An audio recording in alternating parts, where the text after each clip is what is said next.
السلام علیکم ورحمۃ اللہ وبرکاتہ۔ آج میں آپ کے ساتھ نئی ویڈیو لے کے حاضر ہوئی ہوں۔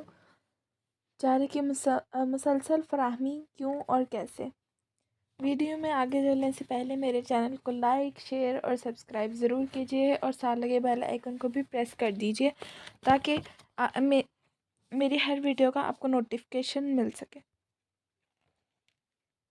چارے جانوروں کی خوراک کا سب سے سستا ذریعہ ہے، اس لیے جانوروں کی خوراک کا بیشتر حصہ بالعموم چارے پر مشتمل ہوتا ہے۔ اگر جانوروں کو اچھا چارہ پیٹ بھر کر دستیاب ہو تو ان کی بیشتر غذائی ضروریات پوری ہو جاتی ہیں اور ونڈے پر ان کا انحصار کم ہو جاتا ہے۔ اس طرح ان کی پیداواری لاگت میں کمی ہو جاتی ہے اور منافع کی شرح میں اضافہ ہو جاتا ہے۔ ہمارے ملک میں جہاں لوگوں کے پاس جانوروں کی تعداد کم ہے، سبز چارہ کھلانے کا رواج ہے۔ روزانہ سبز چارہ کھیتوں سے کاٹ کر جانوروں کو کھلایا جاتا ہے۔ جب چارہ دستیاب نہیں ہوتا، پھر توڑی یا اس کے متبادل ذرائع سے جانوروں کا پیٹ بھرنے کی کوشش کی جاتی ہے، جس سے ان کی غذائی ضروریات پوری نہیں ہوتی اور ان کی پیداوار متاثر ہوتی ہے۔ ضرورت اس امر کی ہے کہ اچھا چارہ مسلسل ملتا رہے تاکہ جانوروں کی پیداواری صلاحیت متاثر نہ ہو، مگر بہت سی وجوہات کے باعث چارے کی سارا سال مسلسل فراہمی ممکن نہیں ہے۔ سبز چارے کی مسلسل فراہمی میں حائل مشکلات۔ دوران سال دو موسم ایسے آتے ہیں جب چارے کی دستیابی میں کمی ہو جاتی ہے۔ ایک تو گرمیوں کے شروع کے مہینے یعنی مئی اور جون میں، جب برسیم کی فصل ختم ہو رہی ہوتی ہے اور چارے کی اگلی فصل زمین کی عدم دستیابی کی وجہ تیار نہیں ہوتی، اور دوسرا موسم سردیوں کے ابتدائی مہینوں یعنی اکتوبر اور نومبر میں، جب خریف کی فصل ختم ہو رہی ہوتی ہے اور ربیع کی فصل ابھی تیار نہیں ہوتی۔ مزید برآں دسمبر کے مہینے میں اگر سردی کی شدت میں اضافہ ہو جائے تو قحط کی وجہ سے برسیم کی تیار فصل بھی تباہ ہو جاتی ہے اور چارے کی دستیابی میں کمی ہو سکتی ہے۔ اگر چارے کے لیے زمین دستیاب ہو تو پھر چارے کی بوائی کو اس طرح ترتیب دیا جا سکتا ہے کہ سبز چارہ مئی، جون اور اکتوبر نومبر میں بھی دستیاب ہو، لیکن اس میں مشکل یہ ہے کہ زمیندار کے پاس چارہ اگانے کے لیے اتنی فاضل زمین دستیاب نہیں ہوتی کہ وہ نقد اور فصلوں کی جگہ چارہ بونے کو ترجیح دے۔ اگر چارہ اگانے کے لیے فاضل زمین موجود ہو تو بھی چارے کی سارا سال مسلسل فراہمی کو یقینی بنانا خاصا مشکل ہے۔ چارہ اگانے کے لیے جن عوامل کی ضرورت ہوتی ہے ان میں بیج، زمین، پانی، کھاد اور کیڑے مار ادویات شامل ہیں۔ ان چیزوں میں پانی کے علاوہ ہر چیز کی فراہمی یقینی بنائی جا سکتی ہے، لیکن پانی کی یقینی فراہمی ہر جگہ ممکن نہیں ہے۔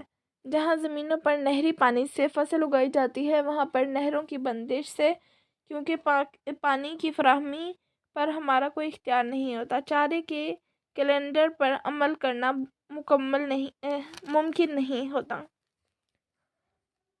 جہاں ٹیوب ویل سے زمینوں کو سیراب کیا جاتا ہے، وہاں ہر چارے کے کیلنڈر پر عمل کر کے چارے کی سارا سال مسلسل فراہمی کو یقینی بنایا جا سکتا ہے، لیکن ہمارے ملک میں اکثر ٹیوب ویل بجلی سے چلتے ہیں۔ جب پورے دن میں صرف 8 گھنٹے یا اس سے کم بجلی میسر ہو تو فصلوں کو پانی کی فراہمی ممکن نہیں۔ ایسی صورت میں نقد آور فصلوں کے لیے پانی کی فراہمی پہلی ترجیح ہوتی ہے۔ ایسی صورت میں چارے کا کیلنڈر پھر ایک دفعہ ہمارے لیے ناقابل عمل ہو جاتا ہے، کیونکہ بجلی کی مسلسل فراہمی کسان کے اپنے اختیار میں نہیں، یا چارے کی فصل کی بوائی کے وقت اگر بارش ہو جائے تو اس سے بیج بھی ضائع ہو جاتا ہے اور متوقع وقت پر چارے کی فراہمی میں تعطل پیدا ہو جاتا ہے۔ لہٰذا موسم کی خرابی کے باعث چارے کی فراہمی میں تسلسل برقرار رکھنا ممکن نہیں ہوتا۔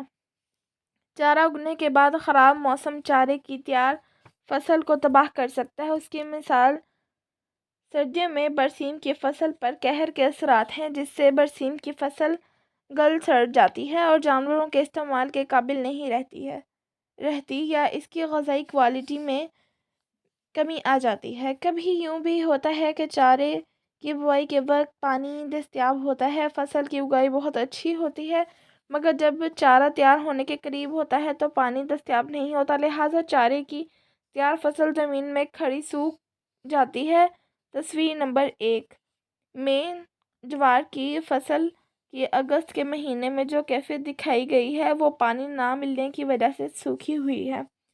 اگر موسم سازگار رہے، پانی کی فراہمی بھی حسب ضرورت ہو اور پیداواری انپٹس بھی دستیاب ہوں تو پھر چارہ کم از کم کھیت کی سطح تک تو یقیناً دستیاب ہو جاتا ہے، لیکن ضروری نہیں کہ کھیت میں موجود اچھا چارہ جانوروں کے پیٹ تک بھی چلا جائے گا۔ اس کی بہت سی وجوہات ہیں۔ کبھی چارہ کھیت میں اتنی وافر مقدار میں موجود ہوتا ہے کہ بروقت کاٹا نہیں جاتا اور کھیت میں کھڑا سوکھ جاتا ہے۔ تصویر نمبر 2 میں لوسن کی فصل کو دیکھیں، جس کھیت سے لوسن وقت پر کاٹ لیا گیا۔ یہ سیکنڈ فصل ہے لوسن کی فصل۔ کہاں تھی میں؟ جس کھیت سے لوسن وقت پر کاٹ لیا گیا ہے، اس کی اگلی کٹائی تیار ہے اور چارہ ہرا بھرا ہے، اور جس کھیت سے لوسن کی فصل وقت پر کٹائی نہیں ہو سکی وہ زیادہ پک گئی ہے، جس سے اس کی غذائیت بھی کم ہو گئی ہے اور جانور اس کو خوش ہو کر بھی نہیں کھائیں گے۔ اس طرح وافر چارہ کھیت میں کھڑا کھڑا اپنی افادیت کھو دیتا۔ تصویر نمبر 1 پانی کی کمی کے باعث جوار کی سوکھی ہوئی فصل۔ تصویر نمبر 2 لوسن کی فصل کٹائی وقت پر یا لیٹ کرنے کی صورت میں۔ لوسن کی فصل کٹائی وقت پر یا لیٹ کرنے کی صورت میں ہے اور اس طرح یہ قیمتی چارہ ضائع ہو جاتا ہے۔ کھیت میں چارہ کاٹنے کے لیے اگر مشینری کا استعمال کیا جائے تو چارے کی فراہمی میں غیر یقینی میں کمی آ سکتی ہے، لیکن اگر انسانی لیبر سے کام لیا جائے تو پھر چارے کو کھیت سے فارم تک پہنچنے میں کئی اور رکاوٹیں حائل ہو جاتی ہیں۔ مثال کے طور پر بارش کی وجہ سے مزدور وقت پر چارہ کاٹنے نہیں جاتے اور چارہ وقت پر فارم پر نہیں پہنچتا اور جانور بھوکے رہ جاتے ہیں۔ کبھی ایسا ہوتا ہے کہ مزدور اپنے ذاتی کام کے لیے چھٹی پر چلے جاتے ہیں اور متبادل لیبر کا بندوبست نہیں ہوتا اور چارہ کاٹ کر فارم تک نہیں پہنچتا اور جانوروں کو وقت پر چارہ نہیں ڈالا جا سکتا۔ اگر چارہ کاٹ بھی لیا جائے تو پھر ٹریکٹر ٹرالی کی خرابی، ٹائر پنچر ہونے کی وجہ سے، ڈیزل کی عدم دستیابی، ڈرائیور کی بیماری یا رخصت کی وجہ سے چارہ فارم تک پہنچنے میں مشکلات حائل ہو جاتی ہیں۔ اگر چارہ فارم پر پہنچ جائے تو پھر چارہ کاٹنے والی مشین کا خراب ہونا، ٹوکے کے بیلٹ کا ٹوٹا ہونا، بجلی کی عدم دستیابی، یہ سارے عوامل چارے کی مسلسل فراہمی میں تعطل کا باعث بن سکتے ہیں۔ درج بالا بحث سے یہ بات ظاہر ہے سبز چارے کی مسلسل فراہمی کتنی مشکل ہے۔ رقم کا ذاتی مشاہدہ ہے کہ سال کے کچھ ہی دن، مہینے ایسے ہوتے ہیں جب جانوروں کو اچھا چارہ پیٹ بھر کر ملتا ہے، باقی تمام مہینوں میں چارے کی راشننگ ہی کی جاتی ہے۔ چارے کی مسلسل فراہمی کیسے ممکن ہے؟ سبز چارے کو کاٹ کر ہے یا سیلیج کی شکل میں محفوظ کرنے سے چارے کی مسلسل فراہمی یقینی بنائی جا سکتی ہے۔ اس سے چارے کی غذائی کوالٹی کو بھی برقرار رکھا جا سکتا ہے اور اسی زمین سے فی ایکڑ زیادہ غذائی اجزا حاصل کیے جا سکتے ہیں۔ خشک چارہ ہے سبز چارے کو خشک کرنا کہ اس میں نمی 15% سے کم رہ جائے ہے کہلاتا ہے۔ سبز چارے کی تقریباً تمام اقسام پھلی دار یا غیر پھلی دار کو خشک کر کے محفوظ کیا جا سکتا ہے۔ چارہ خشک کر کے محفوظ کرنے کا بنیادی مقصد یہ ہے کہ چارے میں موجود غذائی اجزا کو محفوظ کیا جائے۔ اس لیے ضروری ہے کہ چارے کو محفوظ کرنے کے لیے اس وقت کاٹا جائے جب اس میں زیادہ سے زیادہ قابل ہضم اجزا موجود ہوں۔ سبز چارے کو کاٹ کر جتنے کم وقت میں خشک کیا جا سکے اتنا ہی بہتر ہے، کیونکہ اس چارے کو کوالٹی زیادہ بہتر رہتی ہے۔ اگر چارے کو خشک کرنے میں زیادہ دیر لگ جائے تو موسمی حالات اس پر اثر انداز ہو کر اس کی کوالٹی کو کم کر دیتے ہیں۔ دوسری بات یہ ہے کہ چارے میں نمی کا تناسب 15% سے کم ہونا چاہیے۔ زیادہ نمی والا چارہ سٹوریج کے دوران خراب ہو سکتا ہے۔ چارے کی کوالٹی چارے کی عمر کے ساتھ ساتھ تبدیل ہوتی رہتی ہے۔ چارے کو اس وقت کاٹنا چاہیے جب اس میں قابل ہضم اجزاء کی مقدار سب سے زیادہ ہو۔ چارے میں قابل ہضم اجزاء زیادہ ہونے کا ایک فائدہ یہ بھی ہے کہ جانور اس چارے کو زیادہ کھائیں گے۔ پھلی دار چاروں کو پھول نکلنے سے پہلے اور غیر پھلی دار چاروں کو ان کے سر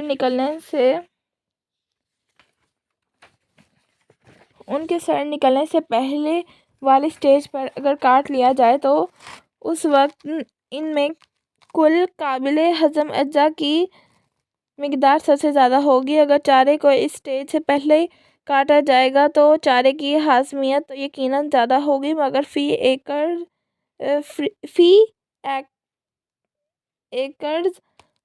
ایکڑ زمین کل قابل ہضم اجزاء کم حاصل ہوں گے۔ اور اگر اس سٹیج کے بعد کاٹا جائے گا تو خشک مادہ تو زیادہ ہو جائے گا، مگر اس میں قابل ہضم اجزاء کم ہو جائیں گے۔ لہٰذا ان دونوں صورتوں میں جانوروں کو غذائی اجزاء کم ملیں گے۔ پھلی دار چارے جن میں برسیم، لوسن، اروا، موٹ وغیرہ شامل ہیں، لحمیات کی فیصد مقدار غیر پھلی دار چاروں مکئی، جوار، باجرہ، ماٹ وغیرہ سے زیادہ ہوتی ہے۔ پھلی دار چاروں میں چارہ خشک کرتے وقت پتوں کے ضائع ہونے کا احتمال زیادہ ہوتا ہے، لہٰذا پھلی دار چاروں کو خشک کرتے وقت ان کے پتوں کو گرنے سے بچانے کی ہر ممکن کوشش کی جانی چاہیے۔ اس کا آسان حل یہ ہے کہ خشک شدہ چارے کو سورج نکلنے سے پہلے اکٹھا کر لیا جائے۔ اس چارے میں ہلکی سی نمی ہوتی ہے جو پتوں کو گرنے سے محفوظ رکھتی ہے۔ تصویر نمبر 3۔ عمر کے ساتھ چاروں کی کوالٹی میں تبدیلی۔ لوسن کی فصل سے ہے بنانا سب سے زیادہ آسان ہے، اس لیے کہ جب لوسن کی فصل زوروں پر ہوتی ہے، سورج کی گرمی زیادہ ہونے کی وجہ سے یہ 2 سے 3 کے اندر تیار ہو جاتی ہے۔ اس میں لیبر بھی کم آتی ہے اور اگر احتیاط سے کام لیا جائے تو پتوں کا ضیاع بھی نہیں ہوتا اور اس کا رنگ بھی گہرا سبز محفوظ ہو جاتا ہے۔ لوسن کی ہے بنانے کے عمل میں تمام مدارج کو تصاویر نمبر 4 تا 9 کے ذریعے اجاگر کیا جائے گا۔ تصویر نمبر 4۔ لوسن کی فصل ہے بنانے کے لیے تیار ہے۔ تصویر نمبر 5۔ لوسن کی فصل ہے بنانے کے لیے سکھائی جا رہی ہے۔ تصویر نمبر 6۔ لوسن کی تیار شدہ ہے کو اکٹھا کیا جا رہا ہے۔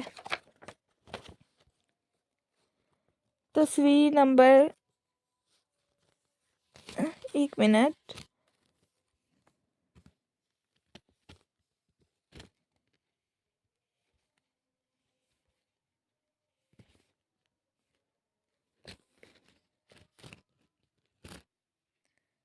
یہ تصویر نمبر 7 ہے۔ لوسن کی فصل ہے کھیت میں گانٹھیں باندھنے کے لیے تیار ہے، اور یہ 8ویں ہے۔ تصویر نمبر 8۔ لوسن کی ہے کی تیار شدہ گانٹھیں، اور یہ 9 فارم پر لوسن کی سٹور شدہ ہے۔ اور ابھی میں آپ کو 10 دکھاتی ہوں۔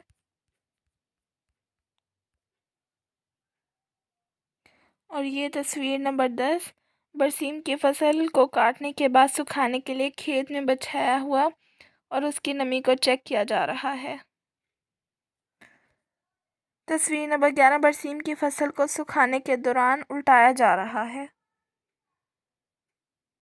اور یہ تصویر نمبر 12۔ سوکھی